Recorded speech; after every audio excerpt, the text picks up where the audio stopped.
اکبر اپنے گھر کو لوٹ کر جاتے تو بے چین رہتے، جب بے چینی برداشت نہیں ہوتی تو اپنے گھر سے نکلتے اور رسول اللہ کی چوکھٹ پر آتے، میرے آقا کے گھر پہ پردہ پڑا رہتا تو صدیق اکبر اپنا رخسار نبی کی چوکھٹ پہ رکھ دیتے، کبھی یہ رخسار کبھی یہ رخسار، اسی طرح رات گزر جاتی، جب صبح ہوتی حضور اکرم نور مجسم صلی اللہ علیہ وآلہ وسلم جب اپنے کاشان اقدس کے دروازے سے پردہ ہٹاتے تو دیکھتے کہ ابو بکر صدیق حضور کی چوکھٹ پہ پڑے ہوئے ہیں، تو آقا ارشاد فرماتے ابو بکر کون سی ضرورت تم کو یہاں لائی ہے؟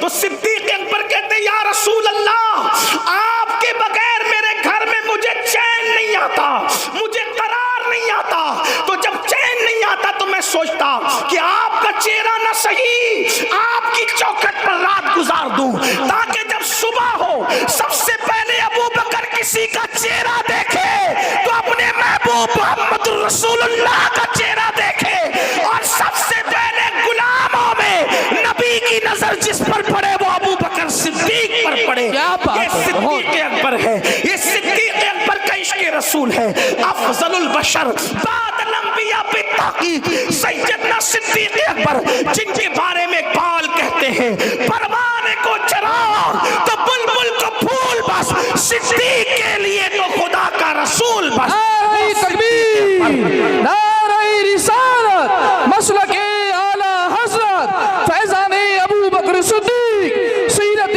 حضرت ابو بکر صدیق سید امین القادری صاحب قبلہ۔ بہت اچھا، زندہ باز۔ آقاؤں کے نام کے ساتھ میرے نام کا نعرہ نہ لگائیں۔ صدیق اکبر،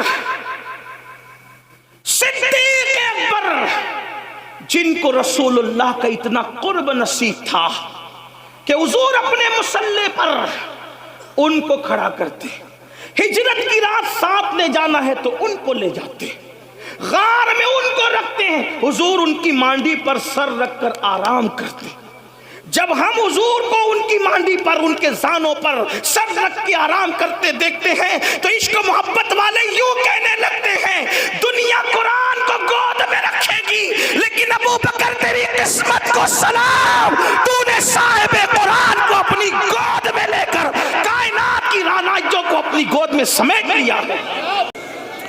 راہ پرخار ہے کیا ہونا ہے، راہ پرخار ہے کیا ہونا ہے، پاؤں افگار ہے کیا ہونا ہے، تیرے بیمار کو میرے عیسیٰ غش لگاتار ہے کیا ہونا ہے، دور جانا ہے رہا دن تھوڑا کوچ تیار ہے کیا ہونا ہے، کل وہاں دید کا دن آج یہاں آنکھ بیکار ہے کیا ہونا ہے، آنکھ بیکار ہے کیا ہونا ہے، اوروں سے چھپ کے کیے جس کے گناہ، اوروں سے چھپ کے کیے جس کے گناہ وہ خبردار ہے کیا ہونا ہے، وہ خبردار ہے کیا ہونا ہے، اور کیوں رضا کڑتے ہو ہنستے اٹھو، کیوں رضا کڑتے ہو ہنستے اٹھو، جب وہ غفار ہے کیا ہونا ہے، جب وہ غفار ہے کیا ہونا ہے۔ آج کی یہ محفل بڑی خوبصورت محفل، یہاں کے لوگوں نے بڑی محنت مشقتوں کے ساتھ سجایا، اللہ تبارک و تعالی ان سب کی محنتوں کو، ہمارے امام صاحب اور ان کے رفقا کی محنتوں کو شرف قبولیت عطا فرمائے۔ میں نے آج آپ کے سامنے سورۃ الحشر سے ایک آیہ کریمہ کی تلاوت کرنے کا شرف حاصل کیا ہے۔ اللہ تبارک و تعالی اس کے متعلق مجھے حق کہنے اور آپ سب کو حق سن کر اس پر عمل کرنے اور اسے عام کرنے کی توفیق عطا فرمائے۔ میرے بھائیوں، ہم مسلمان ہیں، الحمدللہ ہم مسلمان ہیں، اور مسلمانوں کا یہ بنیادی عقیدہ ہے، مسلمان किसी भी खित्ते का हो, किसी भी कबीले का हो, किसी भी इलाके का हो, हर मुसलमान का बुनियादी अकीदा है, बल्कि मुसलमान रहने के लिए यह अकीदा है। बंदा उस वक्त तक मुसलमान माना नहीं जाएगा, बंदा उस वक्त तक मुसलमान कहलाएगा भी नहीं, बंदा उस वक्त तक मुसलमानों में शुमार नहीं होगा जब तक उसका ये अकीदा ना हो जाए कि एक दिन मरना है और मरने के बाद हमें उठना है और मरने के बाद उठना है और फिर अल्लाह की बारगाह के अंदर हमें खड़े होना है, अल्लाह की अदालत में खड़े होना है और खुदा की अदालत में खड़े होकर फिर इंसान को उसके आमाल के हिसाब से जवाब देना है।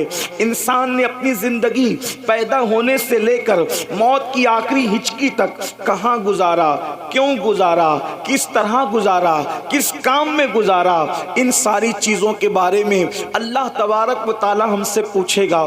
थोड़ी देर में आपकी तवज्जो चाहता हूँ। यहाँ के लोग, इस पूरे इलाके के लोग बड़े मोहब्बती लोग हैं, बड़े प्यारे लोग हैं, बड़े प्यार करने वाले लोग हैं, लेकिन आपकी थोड़ी देर के लिए मैं तवज्जो चाहता हूँ। आप गौर फरमाएं, मेरे आका सल्लल्लाहु अलैहि वसल्लम के प्यारे दीवानों, आप ज़रा सोचो तो सही, आप ज़रा गौर तो करो। एक दिन वो आने वाला है, ये अपने ईमान का हिस्सा है जिसको आखिरी दिन कहते हैं, यानी उसके बाद फिर कोई दिन नहीं है, आखिरी दिन है जिसे यौम आखिरत कहते हैं, जिसे मैदान महशर कहते हैं, जिसे मैदान हश्र कहते हैं। उसके बाद फिर कोई दिन नहीं है। या तो फिर लोग, अल्लाह अकबर, खुश नसीब लोग या तो जन्नती जन्नत में चले जाएंगे, या फिर अल्लाह अकबर बदकिस्मत लोग जहन्नमी जहन्नम में जाएंगे। हमेशा फिर किसी का ठिकाना जन्नत होगा, किसी का ठिकाना जहन्नम होगा। मेरे आका सल्लल्लाहु अलैहि वसल्लम के दीवानों, लेकिन एक दिन है जिसको यौम आखिरत कहते हैं और उस दिन अल्लाह खुद अपने बंदों से हिसाब लेगा, अल्लाह अपने बंदों से खुद पूछेगा। बल्कि वो फरमाता है, अयहसबुल इंसानु अन युत्रका सुदा, क्या इंसान ये तसव्वुर करता है कि उससे हिसाब नहीं लिया जाएगा, बेहिसाब उसको छोड़ दिया जाएगा? नहीं नहीं, इंसान से हिसाब लिया जाएगा। बल्कि कुरान मुकद्दस में एक मकाम पर बयान किया जाता है, फमन यअमल मिस्काल ज़र्रतिन खैरन यरह व मन यअमल मिस्काल ज़र्रतिन शर्रन यरह।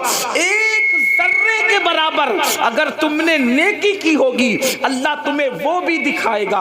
एक जर्रे के बराबर अगर तुमने बदी की होगी, अल्लाह तुम्हें वो भी दिखाएगा। अल्लाह अकबर। उस दिन के लिए कुरान हमें दावत फिक्र देता है, उस दिन के लिए कुरान हमें दावत फिक्र देता है, दावत अमल देता है।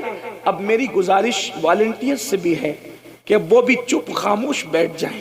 पब्लिक चुप हो गई है, वॉलंटियर से गुजारिश है, ये भाई जो है ना, ये पीली टोपी वाले भाई, उनसे गुजारिश, वो सुन नहीं रहे शायद। भाई साहब अल्लाह आप पे रहम फरमाए, उनसे वो भाई से जो आपके आगे चल रहे हैं उनको मना कर दें, बस अब आप भी बैठ जाएं। अल्लाह जो तशरीफ रखे। अब अल्लाह आप सब पे रहम करे।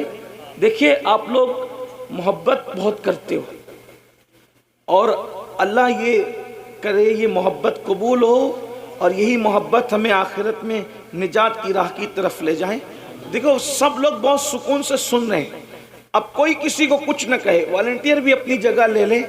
ये महफिल अल्लाह रसूल की है, इसको अल्लाह रसूल के हवाले कर दें, कोई कुछ न कहे, अब सिर्फ सब सुने। बस एक बार सब मिलकर बुलंद आवाज से, अगर वो जो मेरे भाई मुझे खड़े हुए नजर आ रहे हैं, अगर वो हजरात भी बैठने में कोई उन्हें तकलीफ ना हो और वो बैठ सकते हैं तो अपने अल्लाह रसूल के नाम पे बैठ जाएं और सब मिलकर एक बार बुलंद आवाज से दुरूद शरीफ पढ़ लें आप लोग। अल्लाहुम्मा सल्लि अला सय्यदिना व मौलाना मुहम्मदिन मादिनिल जूदि वल करम व आलिहि व सहबिहि व बारिक वसल्लम सलातु व सलाम अलैका या रसूल अल्लाह सल्लल्लाहु अलैहि वसल्लम।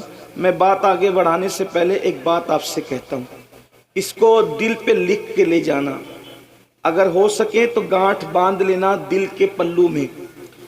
जब भी किसी जलसे में और समय दीनी महफिल में जाओ, वहाँ किसी को डांटना नहीं। अभी आप लोग एक दूसरे को डांट रहे थे, मजबूरी भी रही होगी आप लोग की, डांटना नहीं किसी को धक्का नहीं देना। देखो मैं आपके फायदे की बहुत अहम बात बता रहा हूँ, इसको जिंदगी भर मत भूलना। کسی کو ڈانٹنا نہیں، کسی کو دھکا نہیں دینا، کسی پہ غصہ نہیں کرنا، کسی کی انسلٹ نہیں کرنا۔ وجہ کیونکہ ہمارے آقا علیہ السلام نے فرمایا، ہماری سرکار کا فرمان ہے، جہاں 40 مومن جمع ہوتے ہیں ان میں ایک اللہ کا ولی ہوتا ہے،